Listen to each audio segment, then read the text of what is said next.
Welcome back to national academy. ഇന്നത്തെ ഈ ഒരു സെഷനിൽ നമ്മൾ ഡിസ്കസ് ചെയ്യുന്നത് NIOS സെക്കൻഡറി വിഭാഗത്തിലെ വിദ്യാർത്ഥികൾക്കുള്ള ഒരു സബ്ജക്റ്റാണ് ബേസിക് കമ്പ്യൂട്ടിംഗ് എന്ന് പറയുന്ന ഒരു സബ്ജക്റ്റ്. ഇതിൽ അഞ്ചാമത്തെ ചാപ്റ്റർ ആയിട്ടുള്ള സ്പ്രെഡ്ഷീറ്റ് എന്ന് പറയുന്ന ചാപ്റ്ററിനെ കുറിച്ചാണ് നമ്മൾ ഈ ഒരു സെഷനിൽ ഡിസ്കസ് ചെയ്യുന്നത്. അപ്പോൾ ഈ ഒരു ചാപ്റ്റർ എന്ന് പറയുന്നത് നമ്മൾ സ്പ്രെഡ്ഷീറ്റുകളെ കുറിച്ചും ഈ സ്പ്രെഡ്ഷീറ്റ് നമുക്ക് ഡിജിറ്റലി ക്രിയേറ്റ് ചെയ്യാൻ ഹെൽപ്പ് ചെയ്യുന്ന ഒരു സോഫ്റ്റ്വെയറിനെ കുറിച്ചുമാണ് നമ്മൾ എന്ത് ചെയ്യുന്നത് ഈ ഒരു ചാപ്റ്ററിൽ നമ്മൾ ഡിസ്കസ് ചെയ്യുന്നത്. സോ കഴിഞ്ഞ ചാപ്റ്ററിൽ നമ്മൾ മൈക്രോസോഫ്റ്റ് വേർഡിനെ കുറിച്ച് അഥവാ ഡിജിറ്റൽ ഡോക്യുമെന്റേഷനെ കുറിച്ച് നമ്മൾ ചർച്ച ചെയ്തിട്ടുണ്ടായിരുന്നു. ഇനി ഈ ഒരു ചാപ്റ്ററിൽ സ്പ്രെഡ്ഷീറ്റിനെ കുറിച്ചാണ് നമ്മൾ ഡിസ്കസ് ചെയ്യുന്നത്. അപ്പോൾ എന്താണ് സ്പ്രെഡ്ഷീറ്റ്? സ്പ്രെഡ്ഷീറ്റ് എന്ന് പറയുന്നത് എന്താണ്? ഒരുപാട് റോസും കോളംസും ഒക്കെ അടങ്ങിയിട്ടുള്ള ഡാറ്റകളൊക്കെ ഉൾക്കൊള്ളാൻ സാധിക്കുന്ന ഒരു ഷീറ്റിനെയാണ് നമ്മൾ പൊതുവെ സ്പ്രെഡ്ഷീറ്റുകളൊക്കെ എന്ന് വിളിക്കുന്നത്. അത് നമുക്ക് ഫിസിക്കലായിട്ട് കോപ്പി രൂപത്തിലൊക്കെ നമുക്ക് തയ്യാറാക്കാം. അപ്പോൾ അത്തരം റോസ് ആൻഡ് കോളംസ് അടങ്ങിയിട്ടുള്ള അല്ലെങ്കിൽ ടാബിൾ രൂപത്തിലുള്ള ഒരു സംവിധാനത്തെയാണ് നമ്മൾ പൊതുവെ എന്ത് വിളിക്കുന്നത്, അല്ലെങ്കിൽ ആ ഒരു ഷീറ്റിനെയാണ് നമ്മൾ സ്പ്രെഡ്ഷീറ്റ് എന്ന് വിളിക്കുന്നത്. അപ്പോൾ ഈ സ്പ്രെഡ്ഷീറ്റിൽ നമുക്ക് ഒരുപാട് ഡാറ്റകൾ കൈകാര്യം ചെയ്യാൻ പറ്റും. ഒരുപാട് രീതിയിലുള്ള ഡാറ്റകൾ നമുക്ക് അതിൽ ഉൾക്കൊള്ളിക്കാൻ സാധിക്കും. അപ്പോൾ ഈ ഒരു കാര്യത്തെ നമ്മൾ ഡിജിറ്റലൈസ് ചെയ്യുകയാണ്. നമ്മൾ ഡിജിറ്റലൈസ് ചെയ്യുന്ന സമയത്ത് ആ ഒരു സംവിധാനം നമുക്ക് സാധ്യമാക്കുന്നത്, അല്ലെങ്കിൽ സ്പ്രെഡ്ഷീറ്റ് എന്ന് പറയുന്ന സംവിധാനം നമുക്ക് ഡിജിറ്റലിലോട്ട് സാധ്യമാക്കുന്ന ഒരു സോഫ്റ്റ്വെയർ ആണ് മൈക്രോസോഫ്റ്റ് എക്സൽ എന്ന് പറഞ്ഞിട്ടുള്ള മൈക്രോസോഫ്റ്റിലെ ഒരു പവർഫുൾ ആയിട്ടുള്ള ഒരു സോഫ്റ്റ്വെയർ. മൈക്രോസോഫ്റ്റ് ഓഫീസ് സൂട്ടിൽ വരുന്ന ഒരു സോഫ്റ്റ്വെയർ ആണ് മൈക്രോസോഫ്റ്റ് എക്സൽ എന്ന് പറയുന്നത്. മൈക്രോസോഫ്റ്റ് എക്സൽ പ്രദാനം ചെയ്യുന്നത് ഈ സ്പ്രെഡ്ഷീറ്റുകളാണ്.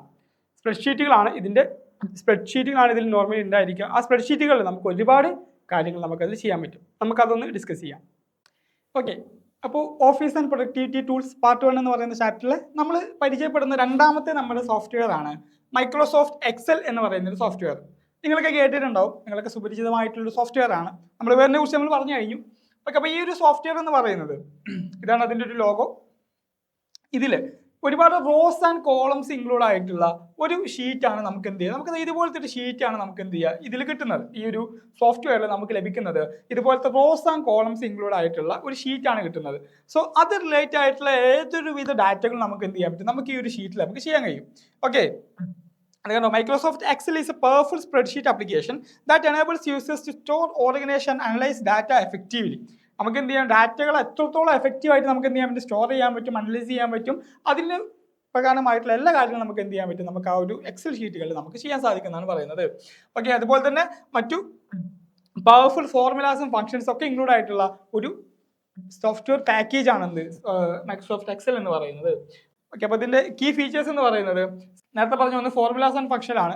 അതായത് ഒരുപാട് ടൈപ്പ് ഫോർമുലാസ് നമുക്ക് ഇതിൽ അവൈലബിൾ ആണ്. ഇത് എക്സാമ്പിൾ പറയുന്നത് സം ഉണ്ട്, ഓട്ടോ സം ഉണ്ട്, അതുപോലെ തന്നെ average, minimum, max, count if പോലത്തെ ഒരുപാട് എന്തുണ്ട് നമുക്ക് ഫംഗ്ഷൻസിൽ അവൈലബിൾ ആണ്. ഫംഗ്ഷൻസ് എന്ന് പറയുന്നത് നമ്മൾ ചെയ്യുന്ന എന്ത് പ്രവൃത്തിയാണ് നമുക്ക് എന്താ പറയുക ഈസി ആയിട്ട് നമുക്ക് ചെയ്യാൻ പറ്റുന്ന ഒരു ഭാഗം, ഈസി ആയിട്ട് ചെയ്യാൻ പറ്റുന്നതാണ് ഈ ഫംഗ്ഷൻസ് എന്ന് പറയുന്നത്. ഓക്കെ, അപ്പോൾ അത് പ്രകാരമുള്ള ഒരുപാട് ഫംഗ്ഷൻസ് എന്താണ് നമുക്ക് ഈ ഒരു എക്സലിൽ നമുക്ക് അവൈലബിൾ ആണ് എന്ന് പറയുന്നുണ്ട്. ഓക്കെ, അതുപോലെ തന്നെ ഡാറ്റ ഫോർമാറ്റിംഗ് എന്ന് പറയുന്ന ഒരു ഭാഗം, ഇങ്ങനെയാണ് ഇതിന്റെ ഡാറ്റ ഫോർമാറ്റിംഗ് എന്ന് പറയുന്നത്. ആദ്യം നമ്മൾ എന്ത് ചെയ്യാണ്, ആ ഒരു സെല്ല് എന്ന് പറയുന്നത് റോസും കോളംസും കൂടി ചേരുന്നതിനാണ് നമ്മൾ സെല്ല് എന്ന് പറയുന്നത്. അതായത് അതിലൊരു സിമ്പിൾ ബോക്സുകൾ. ഓക്കെ, ആ സെല്ലുകളിലാണ് നമ്മൾ എന്ത് ചെയ്യുക, ഡാറ്റകൾ എൻ്റർ ചെയ്യുക. അതിൽ വെച്ചിട്ടാണ് നമ്മൾ എന്ത് ചെയ്യുന്നത്, അതിനെ മറ്റു കാര്യങ്ങളിലോട്ട് നമ്മൾ മാറ്റിയിട്ട് നമ്മൾ അതിന്റെ ഫംഗ്ഷൻസ് ആണെങ്കിലും അതുപോലെ തന്നെ മറ്റെല്ലാ രൂപത്തിലൂടെ തന്നെ മാറ്റുന്നത്. അതുപോലെ തന്നെ വേർഡ് പോലെ തന്നെ ഇതിന്റെ ടാസ്ക് ബാറുകളും റിബൺ സ്റ്റൈൽ തന്നെയാണ്. ആ ഒരു സെയിം സ്റ്റൈൽ തന്നെയാണ് ഇതിലുള്ളത്. അതുപോലെ തന്നെയാണ് അത് ഓരോ ഓപ്ഷന്റെ കീഴിലും ഒരുപാട് ഓപ്ഷൻസ് വരുന്ന രീതിയിലുള്ള കാര്യങ്ങളാണ് ഇതിൽ നമ്മൾ ചെയ്യുന്നത്. ഓക്കെ, അതുപോലെ തന്നെയാണ് ഇതിൽ മറ്റൊരു പ്രധാനപ്പെട്ട ഭാഗമാണ് ഡാറ്റ അനാലിസിസ് ആൻഡ് വിഷ്വലൈസേഷൻ എന്ന് പറഞ്ഞിട്ട് നമുക്ക് ഒരുപാട് രൂപത്തിലുള്ള ചാർട്ടുകളും അതുപോലെ തന്നെ ഈ ഒരു നമുക്ക് കിട്ടിയിട്ടുള്ള ഡാറ്റകളെ വിഷ്വലൈസ് ചെയ്ത് കാണിക്കാൻ പറ്റിയിട്ടുള്ള ഒരുപാട് കാര്യങ്ങൾ നമുക്ക് എന്തുണ്ട്, നമുക്ക് ഈ ഒരു എക്സലിൽ നമുക്ക് അവൈലബിൾ ആണ് എന്ന് പറയുന്നുണ്ട്. ഓക്കെ, അതുപോലെ തന്നെ ഏതൊരു കാര്യത്തിൻ്റെ ഒരു ഡാറ്റാബേസ് പോലെ നമുക്ക് ക്രിയേറ്റ് ചെയ്യണമെന്നുണ്ടെങ്കിൽ ഒക്കെ നമുക്ക് ഈ ഒരു എക്സൽ നമുക്കതിന് ഉപയോഗിക്കാമെന്ന് പറയുന്നു. ഓക്കെ, അപ്പോൾ ഇത്രയും കാര്യങ്ങളാണ് നമുക്ക് ഈ ഒരു ഭാഗത്തിൽ നമുക്ക് ചർച്ച ചെയ്യാനുള്ളത്. അപ്പോൾ മൈക്രോസോഫ്റ്റ് എക്സലിന്റെ പ്രത്യേകത, അല്ലെങ്കിൽ ഈ ഒരു ചാപ്റ്ററിന്റെ പ്രത്യേകത എന്ന് പറഞ്ഞു കഴിഞ്ഞാൽ ഞാൻ നേരത്തെ പറഞ്ഞ പോലെ തന്നെ നമുക്ക് എക്സാമിന് പ്രാക്ടിക്കൽ ക്വസ്റ്റ്യൻസ് വരുന്ന ഒരു ചാപ്റ്ററാണ്. ഈ ചാപ്റ്ററിൽ നിന്ന് എന്തായാലും നമുക്ക് പ്രാക്ടിക്കൽ എക്സാമിന് ക്വസ്റ്റ്യൻസ് വരും. അപ്പോൾ അതിൽ വരുന്ന ക്വസ്റ്റ്യൻസ് എന്ന് പറയുന്നത് നമുക്ക് ആക്ടിവിറ്റി ബേസിലാണ് വരിക. നിങ്ങളുടെ ബുക്കിന്റെ പുറകിലുണ്ടാകും ആക്ടിവിറ്റീസ്. ആ ആക്ടിവിറ്റി രൂപത്തിലാണ് നമുക്ക് എന്ത് വരുന്നത്, ക്വസ്റ്റ്യൻസ് വരുന്നത്. നിർബന്ധമായിട്ട് നമുക്ക് എക്സലിൽ നിന്നും വേർഡിൽ നിന്നും ഓരോരോ ക്വസ്റ്റ്യൻസ് നമുക്ക് പ്രാക്ടിക്കൽ എക്സാമിന് ഉണ്ടായിരിക്കും. ഓക്കെ, അതുപോലെ ഇതിൽ വരുന്ന മറ്റു ക്വസ്റ്റ്യൻസ് എന്ന് പറയുന്നത് ഫിൽ ഇൻ ദ ബ്ലാങ്ക് ക്വസ്റ്റ്യൻസും അതുപോലെ തന്നെ MCQ ക്വസ്റ്റ്യൻസും ആണ്. ഓക്കെ, അതായത് 1 മാർക്കിന്റെ ക്വസ്റ്റ്യൻസ് ഒക്കെയാണ് പിന്നെ ഇതിൽ നിന്ന് നമുക്ക് പൊതുവെ വരാറുള്ളത്. പക്ഷേ ഈ ഒരു ചാപ്റ്റർ നമ്മൾ ശ്രദ്ധിക്കേണ്ടത്, എപ്പോഴും നമ്മൾ ഇതിനെ പഠിക്കേണ്ടത് ഒരു പ്രാക്ടിക്കൽ ബേസ്ഡ് ആയിട്ടാണ് നമ്മൾ ഇതിനെ പഠിക്കേണ്ടത്.